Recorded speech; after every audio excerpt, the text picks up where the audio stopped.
Hello everybody, are you ready to go on an adventure with me? Yes! Let me put my adventure awaits. I'll pack up my bags, mug away. And we are going to paint our Rainbow Mountain project. We have Keenan here working the cameras. Hello. And we will be doing this project in 6 steps. So our very first step is we are going to paint our sky.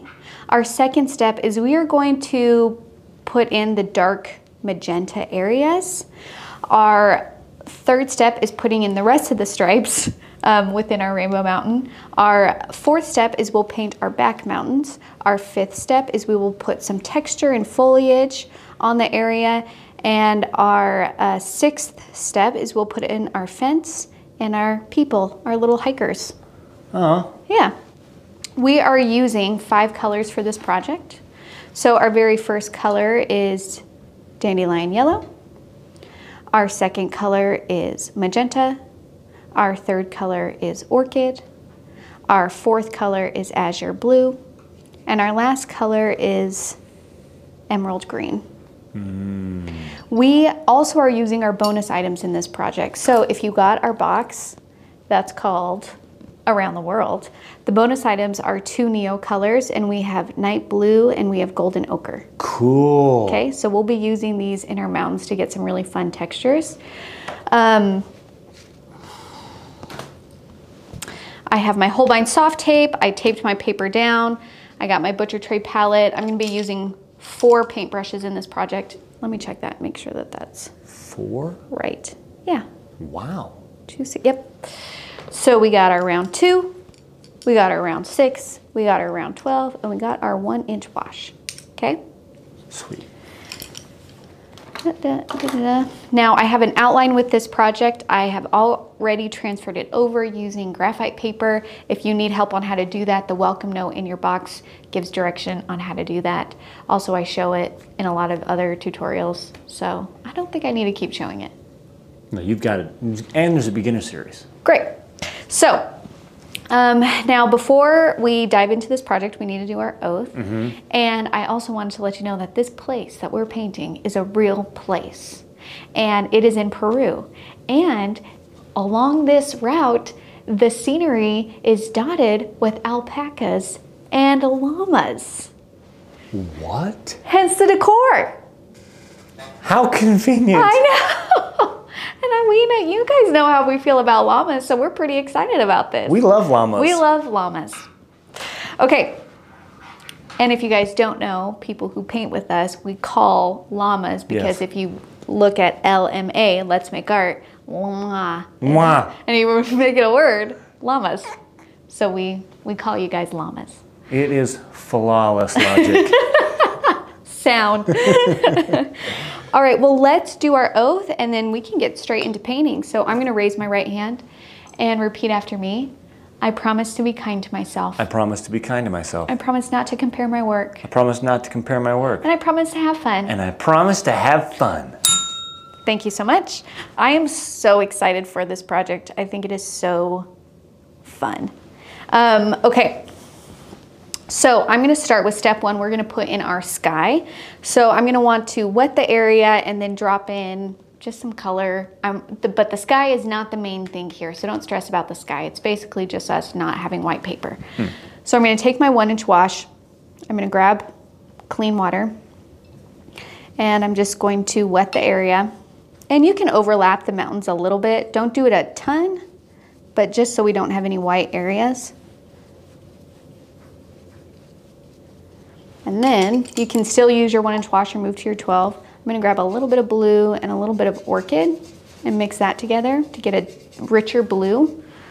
And then just kind of drop it in. And what I like to do is I'll drop color in, I'll move it around. And then sometimes I'll just like swoop in some stronger colors to give a little hint of like clouds or something, you know? And if you wanna add a little extra purple in there for some fun, why not? Ooh, yeah. Give it a little attitude. Yeah, just a little poop. And then I'm just making sure that the color kind of goes past my mountains a little bit. But that's it. That's all we're doing for this guy. We're not doing a lot in there, so step 1 is done. Well, that's a nice step. You're really good at this. Okay, now we're going to mix our colors that we're going to use for this mountain. Now, for those being like, I've never heard of this mountain. What is this place real? That's because it was only discovered just a few years ago. It was hidden under snow caps. They had no idea that this mountain was there. No way. Yeah, according to the website, until 4 years ago. Now, when they wrote that, I don't know. So it could be more than 4 years. But When the website was made? Yes. The website was just discovered this week. I'm like, they should have put the year in there because, like, girls, they're going to have to update this every single year. That is funny. So it's a recent discovery. It was hidden under snow for a really long time. And the reason why it's multicolored like this are their sediments of the minerals that are found in that area. And it is literally stripes. I mean, I might have taken some artistic liberty and hyped that saturation up just a bit, but there are definitely strong colors of lavender and turquoise and yellow and just really lovely. That's wild. Yeah, it's so cool. And now it's like this really popular destination in Peru. Yeah, and then you get to see like llamas and alpacas along the way. I mean, what a discovery to like make. Yes. Right? Because, oh, snowy mountain, no big deal. There are snowy mountains everywhere. And does the snow melt? And then you're like... And they're just, wait a second. Wait, what? This is a rainbow mountain. Wait a second. And I believe, I mean, I tried looking into it a little bit. I believe for people that live around there, it's seen as a holy space. So, you know, we want to be respectful of other culture and traditions. I didn't get a lot more information than that, but pretty cool. That is cool. Okay, so now we're going to mix the different colors. There is a pretty strong, like, deep magenta burgundy color that's there. So and I feel like that's a good anchor point to get us started. But just so you know, we're essentially just painting in these sections. So you don't have to do it the way that I'm doing it. You can do it in whatever way that you feel comfortable, because at the end of the day, they're just all painted in sections with different colors. Cool. Okay.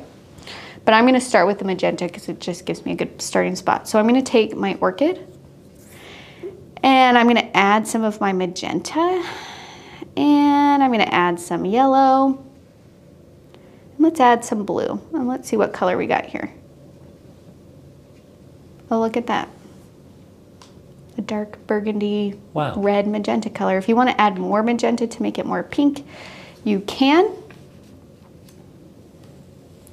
And I am just going to start. So. I'm gonna just jump right in. We're jumping right in. I'm gonna take my 12. I'm gonna wet the area. And if you guys painted the zebra with us, you know that when you have a lot of stripes and sections, it is super easy to get lost on like what area is what color. And I just wanna say, don't stress. I try to keep it, in the beginning, I try to keep it like really matchy-matchy with the real mountain. And then it quickly got lost, and I quickly just started making up colors and sections where I wanted to. So this isn't even that accurate. So I just want to say, just have some freedom here. Now, when I put in these sections, I want the darkest value to be at the top, and then as it moves its way down along the side, I'm going to add a little bit of water to lighten that value. Also, I did the water first and then dropped in the color. You don't have to do it that way. If you just want to put the color in simultaneously, there's nothing wrong with that. I'm just going to drop in a little extra color here at the top. Make sure it's nice and dark, right? It's a great color. Isn't that beautiful? That's not like a color I would randomly choose, but man, it's good. It's got some life. All right, I'm going to switch to my 6 because I'm going to be painting a smaller area, and I'm going to do the same thing right along here. So this very first section. And then don't forget, and the reason why we want to have different values is just by adjusting our values, we are creating a sense of dimension and form on this. So that's why we want to have it be a little bit darker.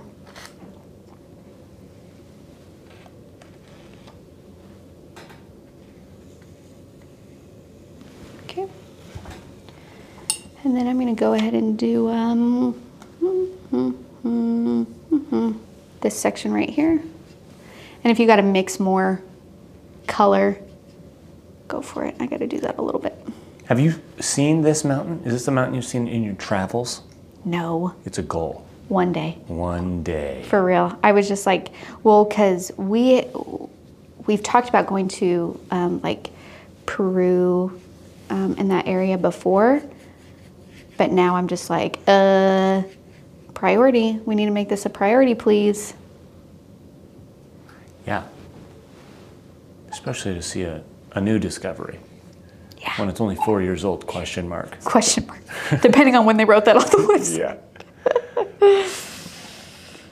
Okay, and then like I did not outline every single small section. Like if you're looking at my reference photo, and of course they kind of blend together a little bit, but we have 1, 2, 3, 4, 5, 6, 7, 8, 9, 10, 11, 12, 13, 14, 15, 16, 17, 18. I don't think there's 18 stripes here, so just kind of like do your best. You know, this is loose. This is just kind of eyeballing it. So the outline is more like a guide instead of like an exact coloring book. You know what I'm saying? I do.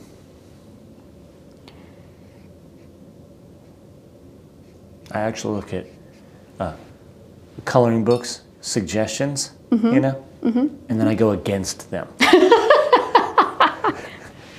I look at what a coloring book is telling me to do and I say, no. No. No, thank you.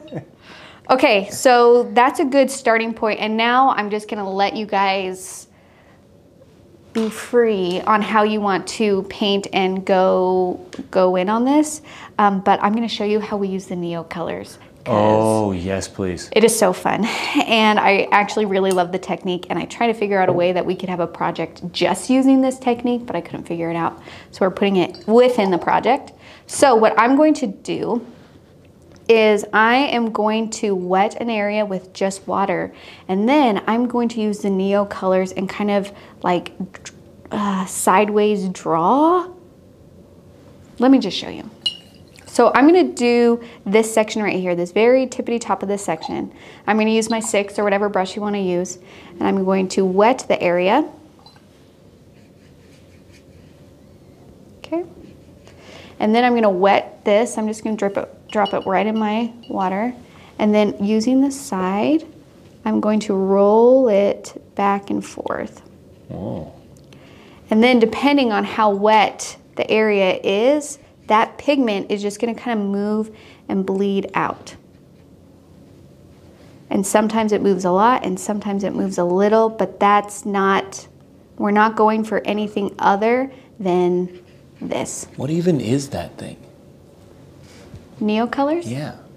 Why don't you look it up, Kaden? I'll Let look us it know. up because I have no idea. It looks like a cool crayon. Yeah, it's a water-soluble wax pastel is what it is. And I know that Lori used it in one of her boxes. Do you remember which one? Yes, I remember Lori using those. You don't know which one? It was, I want to say it was... I think it was the Wetlands box. Yes. I always call that one the wrong box name. But yes, it's the Wetlands.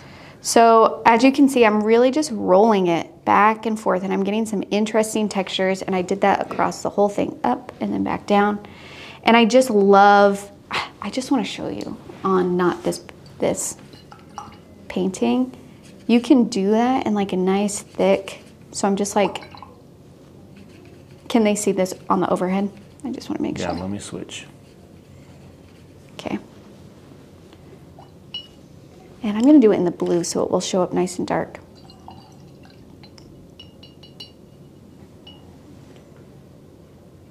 But look at that. Oh, wow. Isn't that cool? I just did this for so long because I loved it.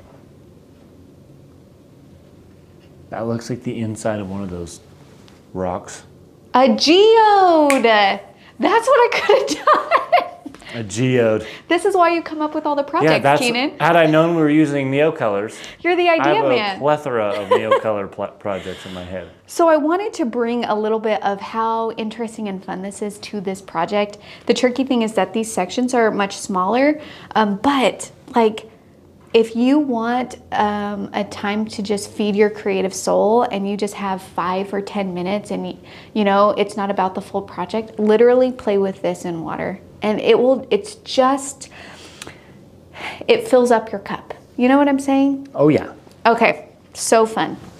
So now I'm just going to go around and keep adding section by section. So my yellow sections that you see on my painting are that Neocolor. And then you see the dark blue here, that's also the Neocolor, okay? Every other area is watercolor. So just kind of like jump around and see what works for you. I'm gonna mix like a minty color because it has this actually really pretty like turquoise color. So I'm gonna grab my emerald and I'm gonna grab a little bit of azure. And I'm gonna mix that together, add water. And now it's like this mint color. And I'm just going to start at the top and just work your way down. So really, you could just use these in any of the colors. And if you have more than just those two, then you are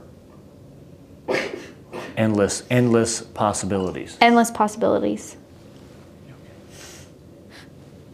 Yeah, because I think these can come in sets. So if you have this set, you could do this whole thing in all the different colors that this. Oh, that would be cool. I know. Or wouldn't it be fun to like wet the whole area and then just like draw it in and just see what happens? See what happens, yeah. I was actually going to ask if you, while you were experimenting with them, did you notice textural differences between when they were wet versus when they were dry? Yeah, so if I were to just, you can just draw with them and it has like a same texture as like a crayon or a pastel. And then you can go back and kind of color it out. Oh my gosh, look how much that covers. Yeah. So Holy you can cow. use them with drawing, almost like watercolor pencils. You can draw with them and then just water them out. Or another thing that I actually really liked, which I tried to figure out how to do but I couldn't, is if I just take the crayon, can I call it that? No, wax pastel, and take a brush and flick. Look at these beautiful flicks I get. So that's really fun. That's crazy. You can also just wet the brush and paint with it like that. So I'm just basically, instead of taking my brush to my palette, I can just take it onto the pastel and pick up the pigment and then paint with that way. Oh my gosh. So there's a lot that you guys can do with this. I mean, you can not wet the area, just wet the crayon and then like, I keep calling it a crayon. It is a wax pastel, water-soluble wax. It's a Neocolor. Mm-hmm. So honestly, they're just cool. I really had a blast playing with them. And I want you to like harness that blast fun energy and throw it into this painting because this is just a fun, bright painting anyway. So let's do like a purpley here. Now, one thing that I will say, and it's a little bit tricky, is try and work like every other section so then the colors don't crazy bleed together, you know? Because if you do section by section while it's still wet, then it will bleed. Doing like a purple color here. I feel like that's too bright, so we're gonna tone it down.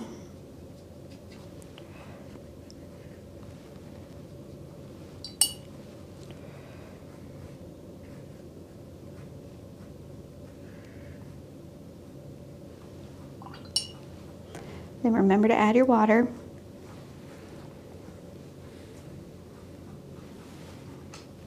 Rainbow Mountain, Peru. What a place. I know. Just so, so beautiful.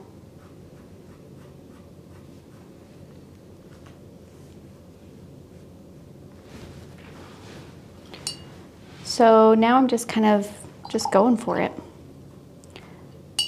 Putting in colors, putting in the wet areas, and then touching the Neocolors with it. Now I'm going to try the blue.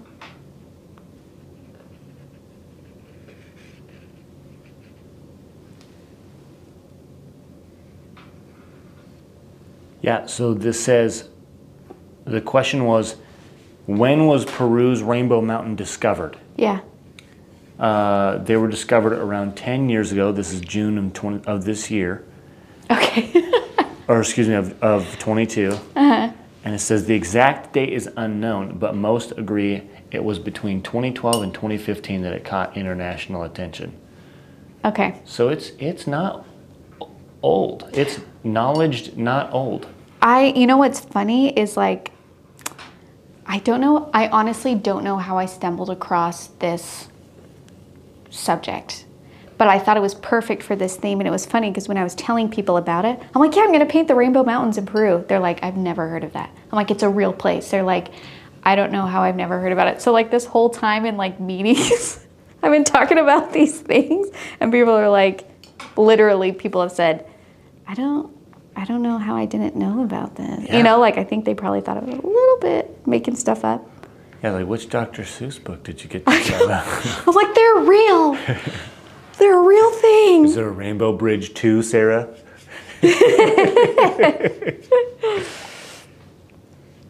And then sometimes after I put in like the Neocolors, I can just take my brush and kind of just move that pigment down. And it's okay to like blend it a little bit. I think you get some gorgeous washes by just like along these edges here, just kind of blending these sections together. Okay, let's do a yellow section. All right here. So I've got so many questions. Is there vegetation on the colored parts of the mountain? Yes, like I didn't do it super well, but right here, this is like grass and stuff. Like bushes, foliage. How crazy.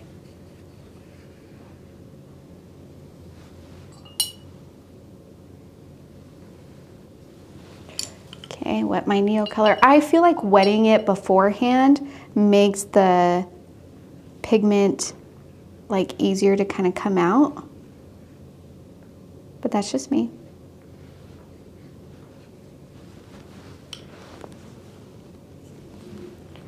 And then, of course, you can use your brush to kind of help it.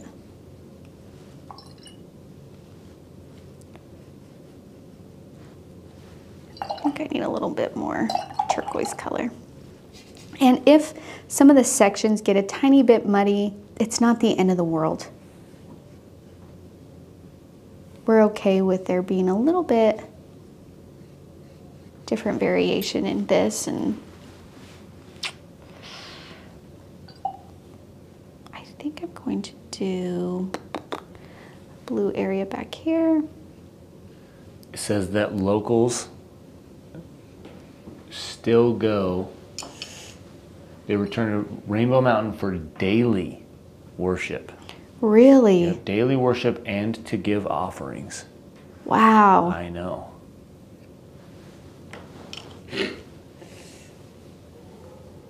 I'm just going to use my brush, spread it out.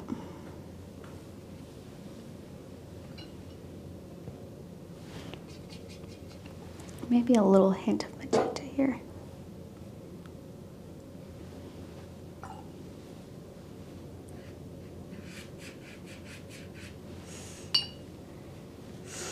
And then like right behind this yellow, I'm adding it a little bit. I'm gonna do a blue section just to like sharpen that edge.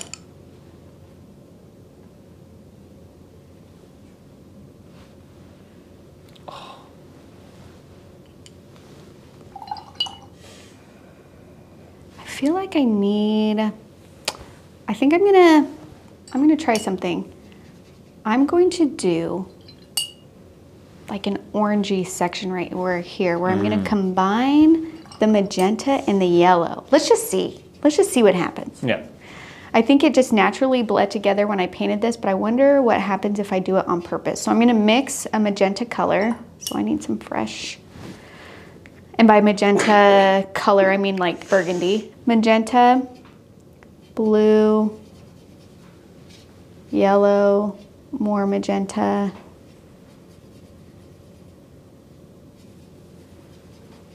Let's do a little bit orchid.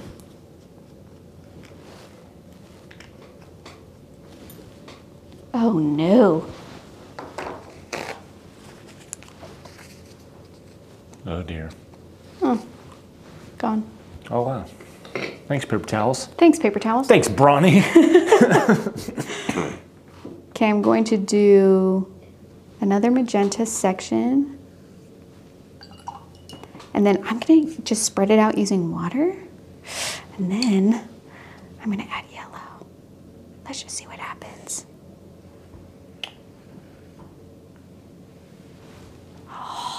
Ooh.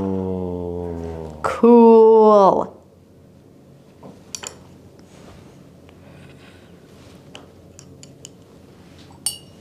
So you can mix those. You can do like one color and then another one on top.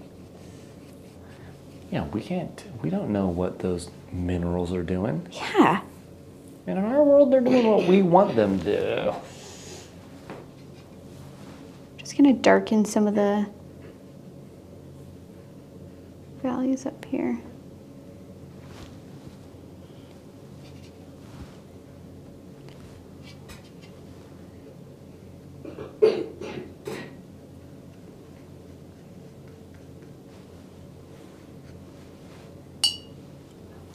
And sometimes if I want like an extra kick of saturation, like on this area, I'll take like just straight magenta or orchid and just do a wash of just that color on the light value area, and that just kind of like brightens it up, you know?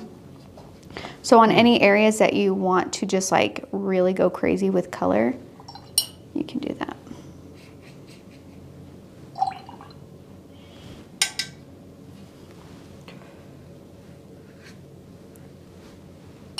And this is why I love this project. I mean, I hope that nobody is offended that I'm kind of just going a little bit off the project a little bit and kind of creating my own lines. Yeah. Oh, this needs like a purple area. I think that if you are going to be doing that maliciously, then people can be upset. Yeah. But if it's a place where it's like, I love this place, let me add a little extra color, I'm going to go here someday, I think that's acceptable. You think it's okay? Yeah. Okay. If you know that you're respecting the place ultimately, then it's done out of love. Yeah. Okay, I'm going to do a little yellow section right here, even though that's not in my reference. It just feels like I should. Or maybe I'll do blue. Just kidding, I'm going to do blue.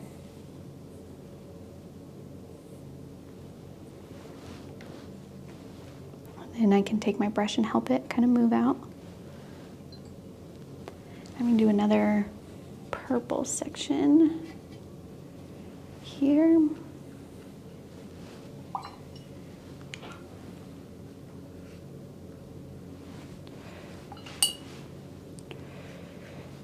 And you can also redo, like I'm looking at this yellow and I want this yellow to be stronger, so I'm just going to wet the area and do another layer of yellow. You can even like blend it in with that blue right there to get a green. It's going to be pretty desaturated, but still. Very pretty. Ooh, okay, cool. Love it, love it. Shoot, that desaturated green is great for the next like... Yes, that's what we're going to use on the next section. Foliage? Mm-hmm. Perfect. So our main mountain should be pretty much done at this point. Just if you have any, like look at your edges, and if you have any areas that are white, you can go ahead and just blend them out with whatever colors there. If you want to pick up some colors, you can. If you want to introduce some colors, you can. I'm going to grab some yellow.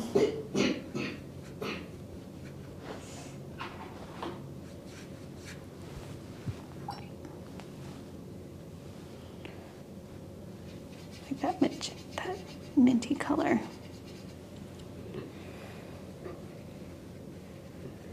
Actually, it was funny when I painted this, Nicole, who does our kids box, came over and she saw this mint color and she was just like, how did you get that? She's like, was that, we're using our Dandelion paints? And I was like, yeah, you just got to mix the emerald and azure together and add some water and it creates this beautiful, like vibrant mint color. Okay, so that was step 3. And now we're gonna move on to step 4 and we're gonna paint our back mountains here. So there's 3 like back mountain sections. We got this one, we got this one, and we got this one. So I'm gonna start here so then it can dry and then I'll move to this one and then I'll move back to this blue one. Actually, I'm gonna do the blue first. So that one I just used all Neocolors. So I'm just gonna wet the whole area with water. Then using my blue Neocolors, I dip it in the water and I'm just gonna kind of follow the shapes here. And then if you wanna like help it spread, you can. But really just kind of like follow the perimeter, use that edge, roll it around, get some different textures, nothing too particular, okay? Now we're gonna do these back mountains. These Neocolors would be really cool with a waterfall. Yes. I'm gonna start by doing just kind of like a desaturated green wash. So I'm gonna take my emerald green and I'm gonna mix, I wanted to like muddy it up. I don't want it to be super bright because I want them to recede in depth and space. So that's why we are more desaturated back here and super saturated up here. Okay. So I grabbed a bit of Orchid and I'm gonna mix that in with the green, which is just gonna make it like a brown green.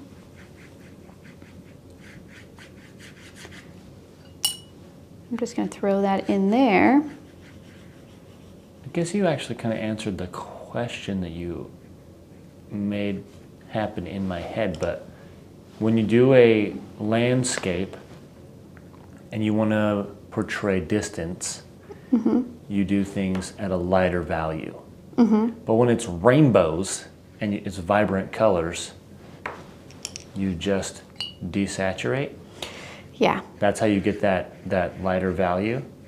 Well, even saturated colors can be light value colors. Think of pastels, right? Pastels are naturally light value, but have a lot of color. Right. So yes, you can either still just go with the light value, but it almost like adds to pushing it back if you desaturate it too.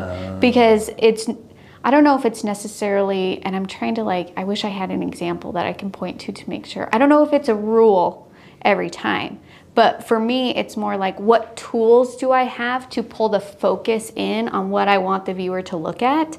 And then I kind of just like use those tools for that. Not necessarily that it's realistic. Okay. Atmospheric perspective, which is lighter values as it moves away, is like a technical rule to create that depth and space. I'm not sure if desaturation is. Okay. But I'm using it as a tool. If it works, like that's, yeah. That's kind of my, I'm just like, if it's doing what I want it to do, then. Yeah, that's where I'm at. Yeah. And then I'm just. Grilled cheese, it's grilled cheese. What? Does it have to? I didn't know if that had to be related. It relates. Okay, good. Grilled cheese always relates. Always. And I'm just kind of layering the Neocolors on top of each other, the yellow and the blue back and forth, and then I'm just going to kind of blend some of them out. And that way we get some color, but because those two colors mixed together create a desaturated green, I'm like, perfect. That's exactly what we're going for here, you know? But just don't forget this right-hand side too. How do we make our own rainbow mountain? That. How long is it going to take? A long time. Start it now. You mean I can't just go get some moon sand? I guess you could. Okay, now I'm gonna do the right-hand side. I have this like really vibrant purpley part, kind of right here.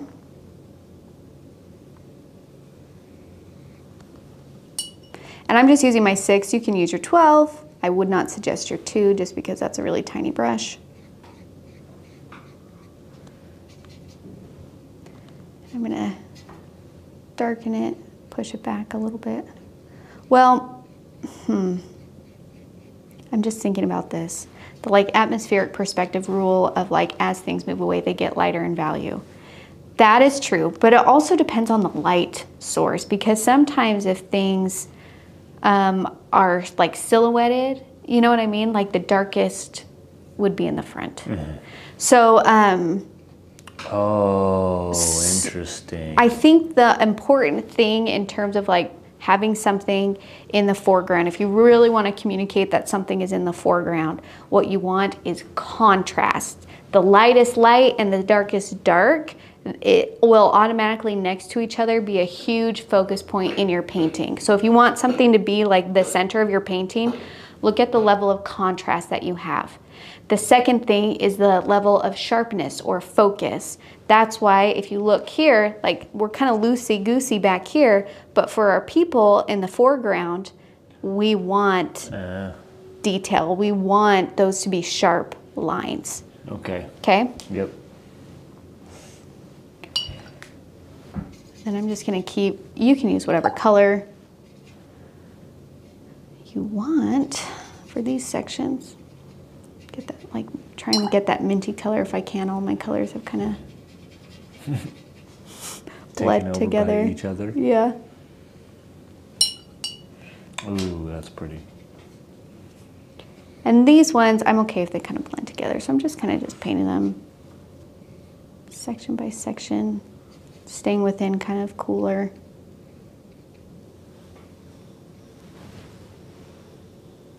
Gosh, I love this project. It's a good project. I just can't. I can't deal.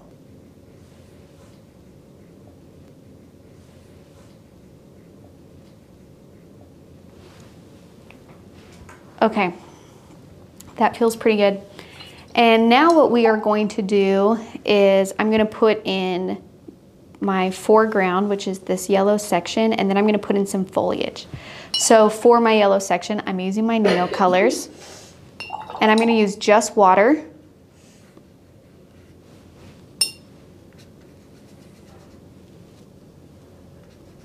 So I'm going to wet the area using just water. I'm going to take my yellow Neocolor, and I'm just going to work along this edge, and then back this way. Then I'm going to use my brush and help that color move just a little bit. But I want to keep the darkest value along the edges.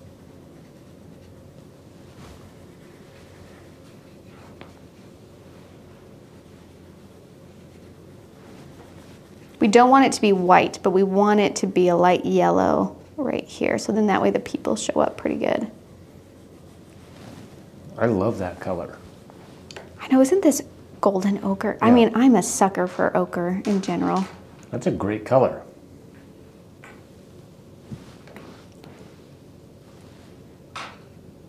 Sometimes I like just kind of doing rough, just to get a little bit of texture, as in it's ground, or you know what I mean? Like that unevenness. Yes.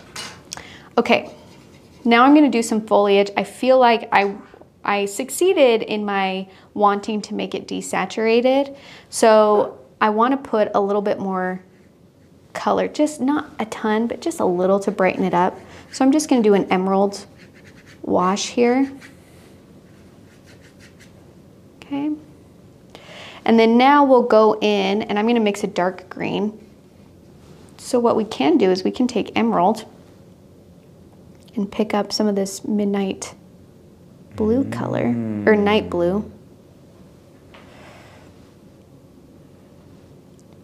And I'm actually gonna switch to my 2, because I want this to be small. Now I just wet this area, so that's why it's kind of fuzzing out a little bit. I'm gonna do both, where some of it kind of fuzzes out and some of it stays sharp. So just kind of along the sides of these mountains, we're pretending like there's foliage, maybe some bushes.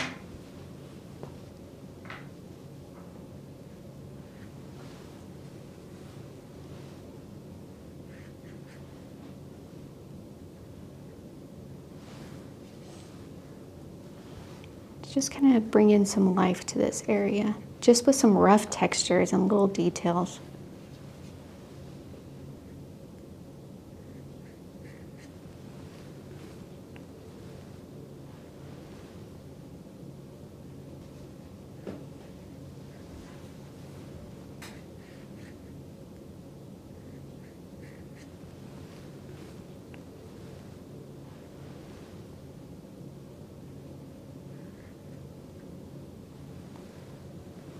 Those hills came up out of nowhere. Yeah. I think I need to spread this a little bit more this way. And then I'm going to do some in this area too.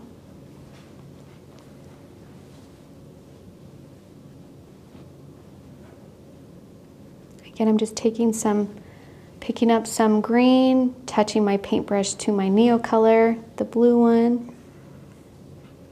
Just doing some, and if you just want to do like rough brush stroke, you can.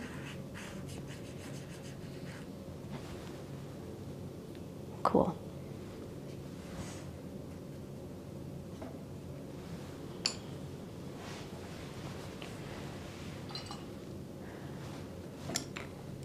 And the other thing I like about these is sometimes I can use them to just draw. So I'm just actually gonna like clean up this edge a little bit and draw directly just right onto the paper.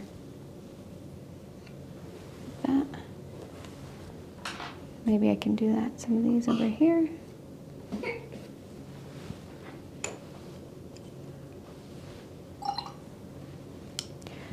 Okay, that looks great. That's awesome. And I'm gonna add a little bit more yellow on down here. And you can draw directly on or just use your paintbrush and pick some up, whatever you want. I just felt like it needed a little bit of color down there. Okay? Yeah. Yeah. A little more color on the Rainbow Mountain. Rainbow Mountain. Okay. Now I'm gonna show you guys how to do little people. Oh. All right. So let me get a scratch paper. And while that dries, because you want to make sure your painting is totally dry before you do this, because you want these people to stay sharp. Now I am using a little bit of a round. I'm not using a little bit of a round two. I'm using a round two. Just part of it. And we're just going to focus on shapes. So to make people, I'm just going to mix all these colors together just to get a dark value. You're going to create kind of like, move that so they can see. Is that better? Yeah, that's great. Kind of a roundish shape, okay? And this is the body. For legs, you're going to drag the color and go into like a triangle shape. Okay? And then at this point, depending on where you're at, this is where your mind starts to make the shapes itself. So you're just like, oh, that's now a backpack, and those are legs, and then we're going to add a little bit of a head. And now it's a little hiking person. Whoa. Initially, I didn't see the backpack. When you added the head, I did. Yes. So sometimes, so instead of being, so how I like to approach people when I'm putting in small silhouettes like this is I let them tell me what shape they are, because if I try and control it too much, it ends up being not what I want it to be. So I always start with the body and then the legs. And then from there, I'm like, okay, that doesn't feel like a backpack. That just feels like a person. So let's just like add some shoulders and let's do a little bit of a head. And now that's a person. That's cool. And then like, let's say we're gonna do this a couple of times. So we got shape, legs, And you can adjust if you want, if you're like, no, this just looks funny. And then let's say we want someone looking up wearing a hat. So we have the head, but we would want to do the cap. And then to show direction, we can use the cap to guide the face looking up. Cool. You know what I mean? Yep. Or maybe there's a person, there's some legs. Maybe they're looking down.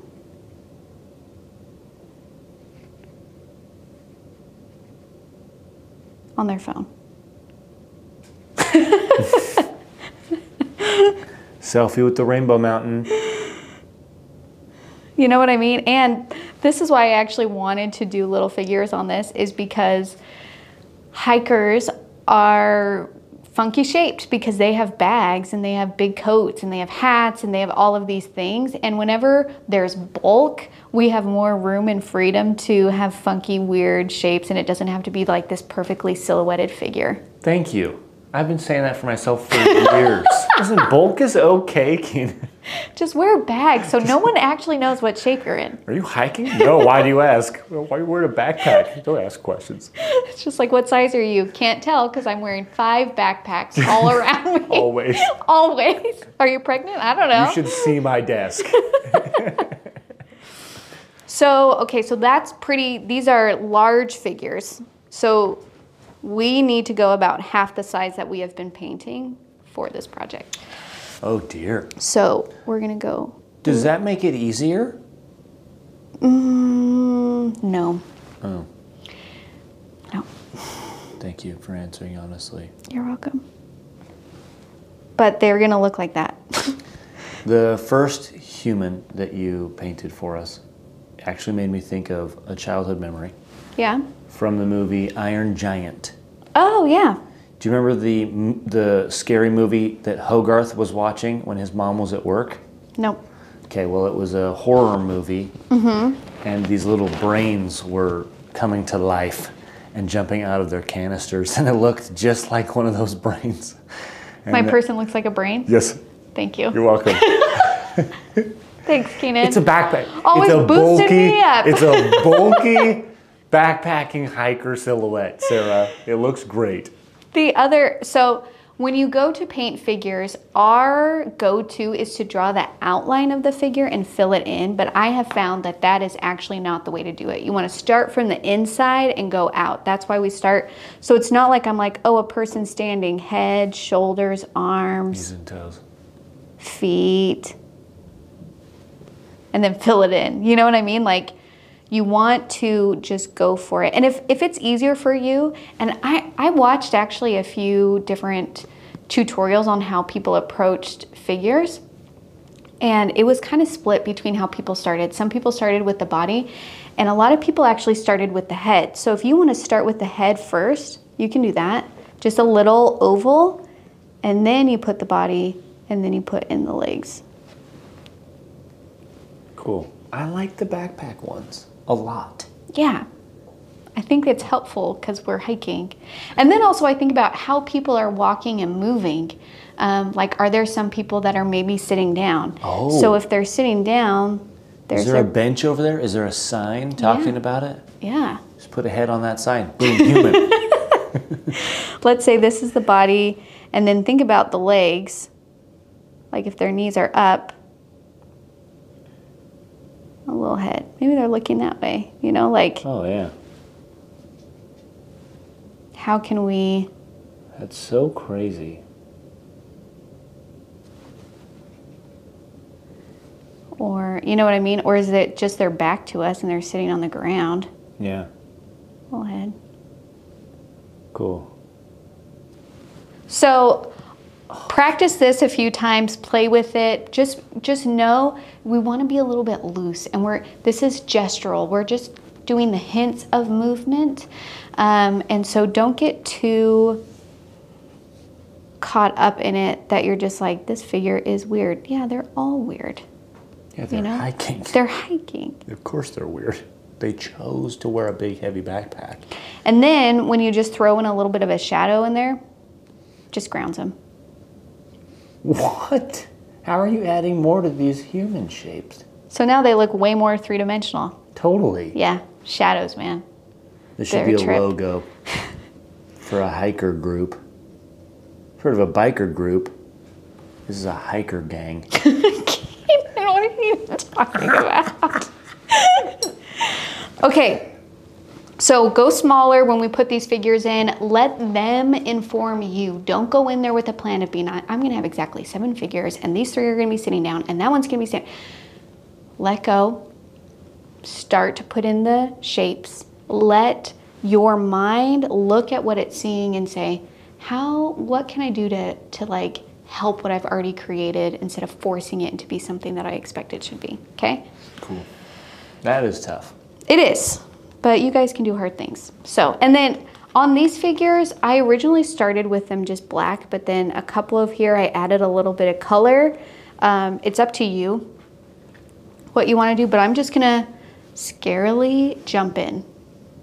And it's hard and it's scary, and I'm even scared right now. I've painted this before. Let's say courageously. Courageously. Don't embrace the fear, embrace the courage. That's right. Because courage is not lack of fear. It's feeling the fear and doing it anyway. Correct. So let's do it. So I have my 2. I grabbed some color. I'm going to do a little figure here. Start with the body. Add the legs. And it's just this cute little guy. Also, it makes me think of the little life characters, like in the board game Life. You get a car in your person and it's just... I don't know that. I don't know that game very well.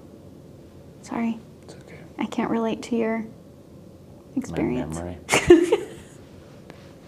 You just wasted your breath. I'm just kidding. Typical. Okay, I actually don't want to mess with that little guy. It's a cute little guy. But you want to think about how these figures relate to each other in size. So if this is like where I'm starting from and he's pretty small, then anything above him needs to be smaller because it's going to be farther away from us. So that means it needs to be smaller. And then anything in front of him or before needs to be larger because that's spatial. Closest things are bigger and they go away, they get smaller. So keep in mind of that. So this is actually a pretty small figure to like be as my starting point, and I can either run with that and be like, okay, lots of tiny figures, or I can try and make it bigger. What do you think I should do, Keenan? Choose your own adventure. Yeah, choose. I don't know, because I was actually thinking, I like your sitters, and I think it'd be cool to put one on the ledge, but I don't know if that would blend in with the purple too much. Does that make sense? Like put just the backpack in the head, maybe a leg propped up on the side next to him?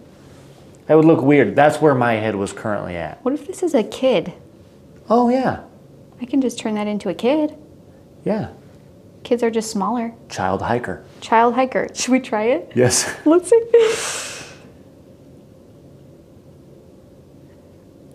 This is going to be super cute.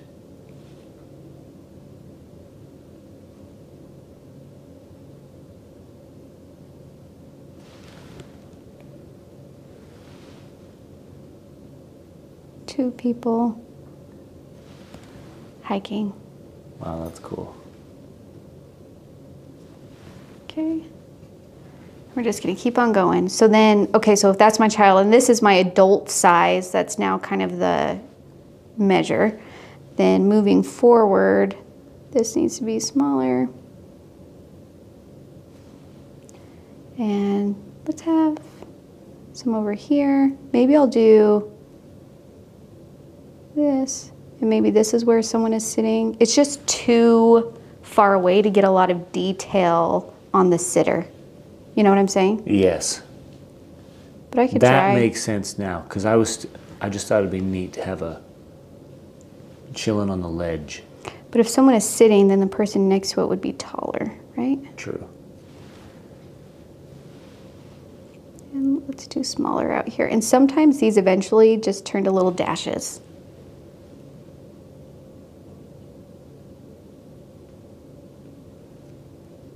Let's see if I can add a little hat. Can you add a llama? Honestly, I would have to, where's the llama? And I can like try and, silhouettes of animals are really tricky. You need to have like a reference photo. Really? Yeah. Oh, dear. Because our brain will automatically want to put them flat, like on its side silhouette. That's what our brain goes to when we think silhouettes, but that's not actually how we would see the llama show up here. You know what I mean? That makes sense, yeah, because we're looking at the sides of backpacks and heads and stuff. Yeah, and so we would actually full probably leg. see, I mean, the llama could be walking this way, I guess, but still, it just, silhouettes are tricky because we'll just automatically flatten it into two-dimensional, and that's not how we see them. And then when they're kind of turned to us, their silhouettes get super weird. You know what I mean? So That makes sense. I can do that, but not without a reference photo, so not doing it. Not doing it.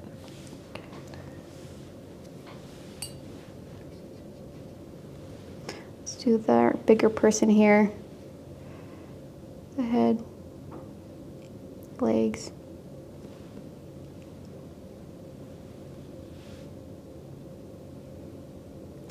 I like the pears.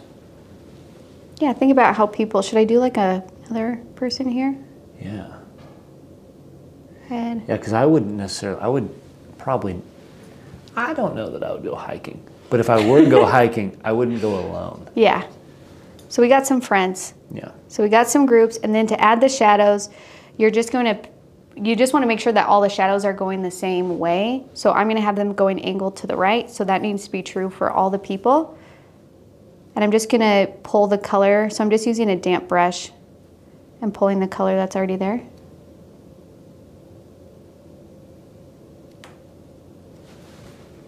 Man, those shadows are crazy. I know.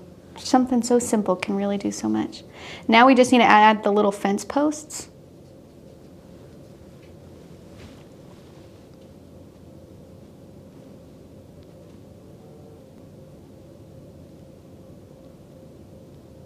Have them go into the yellow section, not stop at the line, because they need to be grounded in something, you know?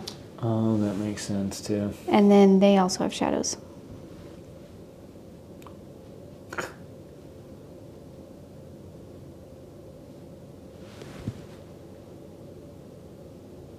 And there is our, I just want to make this darker.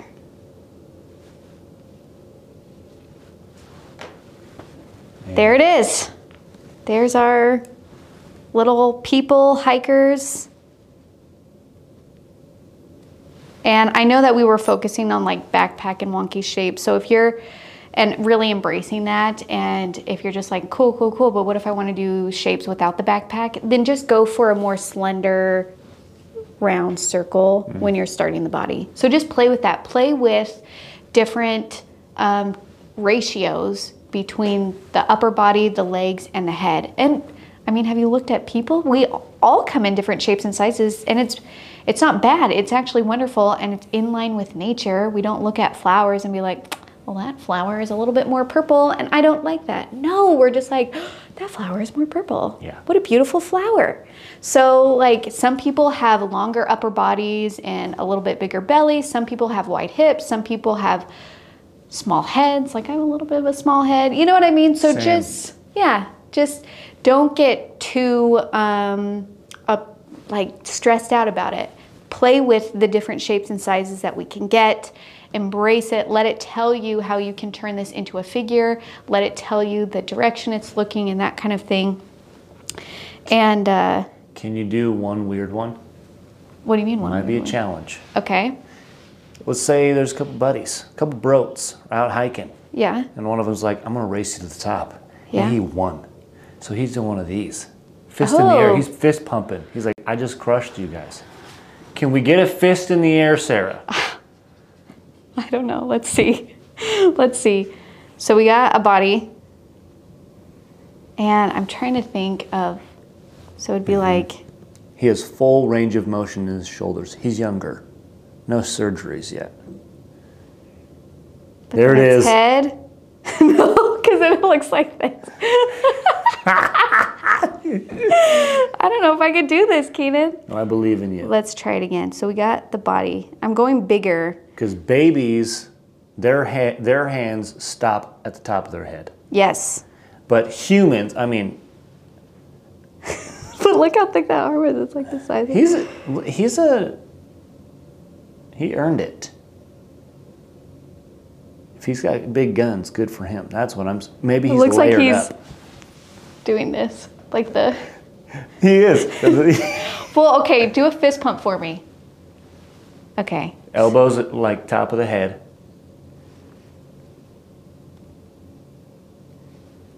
But still. I have slightly longer arms than normal people. But I just feel like the shoulder to head feels off.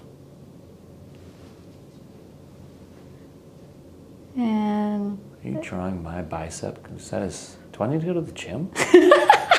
Yeah. My bicep and forearm the same size? Yes, Keenan. Great. I don't want to raise my hand anymore. I can't do it. Kind of, but I think that looks good. The ratio of you're right, the thickness of the arm to this is off. I think if I were to go a little bit thinner, I could have done it. That's literally what I was picturing. Well, now you're just being nice to me because you feel bad that I'm embarrassed in front of my friends that I can't paint anything on demand. I would never.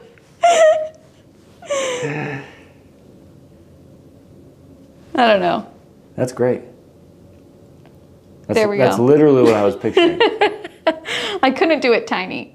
There's no way I could do it tiny at like the end right there. Although having a fist up like that with a dark shadow kind of seems ominous. This went to a dark place fast. Yeah, We're going to move on. We're done with silhouette. Okay, but, and just so you guys know, when I first learned how to do gesture drawing or drawing with people, what we did is in our art class, our teacher gave us something that was really long and rigid like a broom, and then he wanted to make very expressive stances, and he would be like, so let's say you're holding a broom and you're holding it back like you're going to throw it, or a ball or something. Javelin. Then you would freeze, and then you'd be like, okay, and he would start at 3 minutes and then all the way go down to 5 seconds. He'd be like, you have 3 minutes to draw this person. And when you do that, you're able to notice the ratio of things and the angles of things. Movement is all about the angle of how things are. You know, like my arm, if I'm doing this, then my arms are doing burnt, but it's not like straight out. You know what I'm saying? So when you're trying to look at figures in movement, and it might be helpful if you really want to nail it, like sit somewhere and watch people move and just be like, I have 10 seconds to draw that person, and start from the inside and work your way out. And if you need to start by, some people will start by doing like shoulders, hips, legs, head, arm. Whoa. You know what I mean? So sometimes you can just do angled lines as basically a bone structure, and then just like fill it in from there. You know what I'm saying? What? You just did that. Look, arm raised. Arm raised. So think about the angles of their shoulders, their hips, their arms, and their legs. And that is a great base for how you can start painting and drawing silhouettes and figures. That's super cool. Okay. Okay. Well, our project is done. And it's lovely. And it's awesome. It looks like I dripped a little bit of a water drop right here. If that happens, just take a damp brush, blend it out.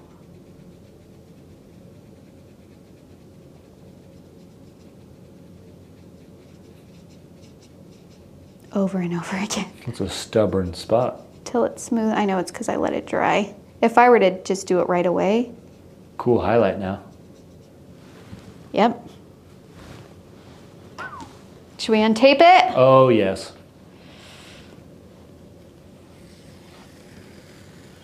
The clean edge is always so satisfying. Man, also, I feel like those green mountain parts just literally came out of nowhere. When you were doing those, I looked away and I came back and you had mountains there. You're like, whoa, mountains. Well, texture. These turned out a little bit more vibrant than my reference, but I actually am okay with that. Yeah, I like it. I'll allow it. Also, look at my clouds. We did that sky in like 5 seconds. Probably longer. Maybe 8 seconds. That's why I think clouds and skies are funny. It's just like, no, the less effort you put in, the more you don't care about it, the better it turns out. But I love the little hint of pink and purple that I got in there. I think that speaks to the painting. And I love the textures with my Neocolors. I love my little figure. And can you do the side cam? Yes, I can. Can I just say that my favorite figure is this third one that I added.